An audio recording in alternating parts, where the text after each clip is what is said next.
আমাদের দীপাবলির পর এবার পালা দেবতাদের দীপাবলি। হ্যাঁ, মর্তলোকে দীপাবলি পালনের ঠিক 15 দিন পরেই দীপাবলি পালন করেন দেবতারা।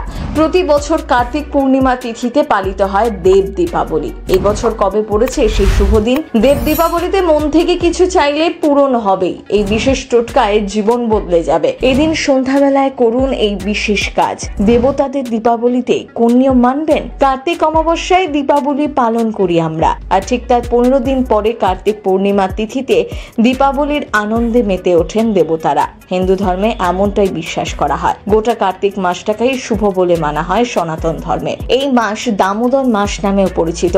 বৈষ্ণব মতে কার্তিক মাসে প্রতিদিন সন্ধ্যায় প্রদীপ প্রজ্বলনের রীতি রয়েছে। গোটা কার্তিক মাস জুড়ে আকাশ প্রদীপ জ্বালানোর প্রথা রয়েছে। ভগবান শ্রীকৃষ্ণ অর্থাৎ দামোদরের উদ্দেশ্যে মাস জুড়ে দীপ নিবেদন করা হয়। আর এই কার্তিক মাসের সবচেয়ে পবিত্র এবং শুভ দিন বলে মনে করা হয় কার্তিক পূর্ণিমাকে।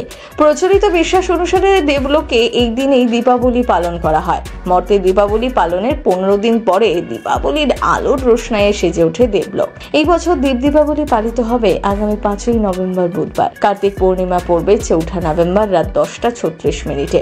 পূর্ণিমা ছেড়ে যাবে পরের দিন সন্ধে 6:48। উদয়া তিথি অনুসারে দেব দীপাবলি পালিত হবে 5ই নভেম্বর। এদিন সন্ধ্যের পর প্রদীপ জ্বালিয়ে স্বর্গের দীপাবলিকে সম্মান জানানো হবে। কিন্তু জানেন এই দেব দীপাবলিতে কোন কাজ করলে আপনার ভাগ্য খুলে যাবে? পুরাণ অনুসারে এই দিনেই বামন অবতার রূপ ধারণ করে বলিকে বধ করে বৈকুণ্ঠে ফিরেছিলেন শ্রীবিষ্ণু। সেই আনন্দে স্বর্গরাজ্য প্রদীপ নিয়ে সাজান দেবতারা। আবার অন্য একটি কাহিনী বলছে এই দিনে মহাদেব 3 ভয়ঙ্কর রাক্ষসকে বধ করেন। সেই রাক্ষসদের তৈরি রাজ্য ধ্বংস করেছিলেন।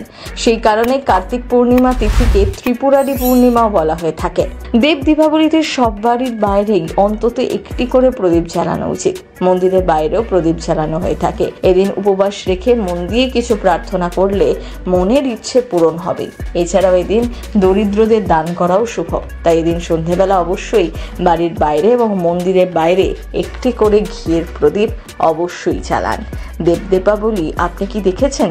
বিশেষ করে বারাণসীতে এই উৎসব ভীষণ পবিত্র এবং সাড়ম্বরে উদযাপন হয়।